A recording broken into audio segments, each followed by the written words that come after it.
माँ की मोहब्बत के बारे में एक हकीकी वाक़या है। एक इंजीनियर था, माँ-बाप उसकी बुढ़ापे की उम्र में देहात में रहते थे। ये शहर में नौकरी करता था, कार कोठी थी, स्टेटस था, अच्छी हालत थी। उसने शहर के एक अमीर घराने की किसी हूर परी से शादी कर ली।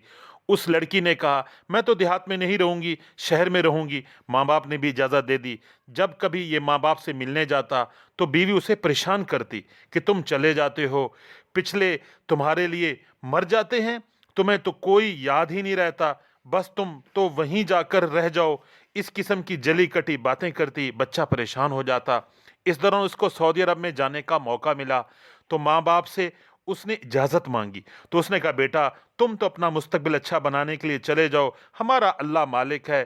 कभी-कभी तुम ख़त लिखते रहना, आते रहना।" उसने वादे और वईद तो बहुत सारे कर लिए, लेकिन जब वो सऊदी अरब चला गया, तो वहाँ की नेमतों वाली ज़िंदगी में जाकर मशगूल हो गया। वो वक़्तन-वक़्तन कभी माँ-बाप को पैसे भेज देता, मगर 13 साल तक घर वापस ना आया। हर साल हज करता, तबीयत में नेकी थी।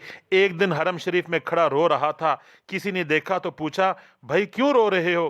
कहने लगे, "मैं जब भी हज करता हूँ, मैं ख्वाब में देखता हूँ, कोई कहने वाला कहता है, तुम्हारा हज कबूल नहीं है।" वो भी अल्लाह वाले थे, पहचान गए, ज़रा हालात तो मालूम हो जाएँ। तो उन्होंने इस बात को नोट कर लिया कि उसने अपने माँ-बाप के हकूक़ में कोताही की है। लिहाजा उसको चाहिए कि माँ-बाप से माफ़ी माँगे। जब उन्होंने एहसास दिलाया, तो बच्चे को ख़्याल आया, चुनांचा ये वापस आया, तैयारी की, वतन वापस जाने लगा।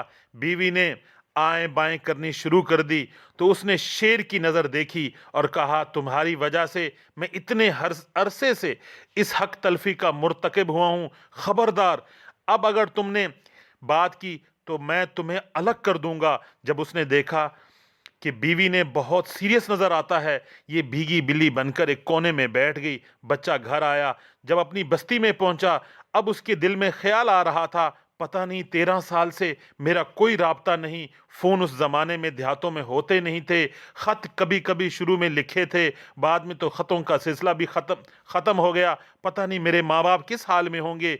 एक 10-12 साल के बच्चे से उसने पूछा कि फ़लाँ बूढ़े और बुढ़िया का क्या हाल है? उसने कहा, "जी, बड़े मियाँ तो फ़ौत हो गए हैं, बूढ़ी है, उसको भी फ़ालिज हुआ है, वो भी मरने के करीब है। उनका एक बेटा है, सुना है कि सऊदी अरब रहता है, पता नहीं कैसा मनहूस है।" उसने कभी माँ-बाप का ख़्याल ही नहीं किया। इस बच्चे को क्या पता वो इसी आदमी से बात कर रहा है। अब इसके दिल को और तकलीफ़ हुई।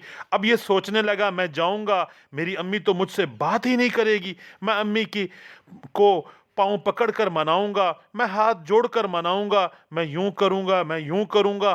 सारी प्लानिंग करके जब ये घर में पहुँचा, दरवाज़ा देखा तो कुंडी तो लगी नहीं थी, कबाड़ मिले हुए थे। उसने दरवाज़ा खोला, अंदर आ गया, देखा चारपाई पर उसकी वालिदा लेटी हुई है। वो बुढ़िया बेचारी, हड्डियों का ढांचा, बीमारियों की वजह से बिस्तर पर पड़ी हुई थी। उसके दिल में ख़्याल आया, कहीं अम्मी सोई हुई ना हो, अगर जाग रही हों तो मैं सलाम करूँगा और मैं इंतज़ार कर लूँगा। जब करीब आकर देखा तो हैरान हुआ, उसकी माँ ने हाथ उठाए हुए दुआएँ कर रही है। उसने सोचा, अम्मी क्या बोल रही है? मैं ज़रा सुनूँ तो सही। वालिदा की बीनाई तो नहीं थी, चुनांचे ये करीब हुआ, करीब होता गया। करीब होकर जब उसने सुना, उसकी माँ ये दुआ कर रही थी, "ऐ अल्लाह, मेरा ख़ावंद तो दुनिया से फ़ौत हो गया, मेरा एक ही बेटा है। आए अल्लाह, उसे बख़ैरियत वापस लौटा देना, ताकि जब मेरी मौत आए तो कोई तो मुझे कब्र में उतारने वाला, कोई महरम मौजूद हो।" अंदाज़ा लगाइए, बेटा सोच रहा था, अम्मी मुझसे बात नहीं करेगी, और माँ की मोहब्बत का ये हाल है कि इस बुढ़ापे में भी दुआएँ माँग रही है, "ऐ अल्लाह, मेरे बेटे को बख़ैरियत वापस लाना। अगर मेरी मौत आ जाए तो वो मुझे कब्र में उतारने वाला मेरा कोई महरम तो हो।" माँ की मोहब्बत देखें, कैसी मोहब्बत थी।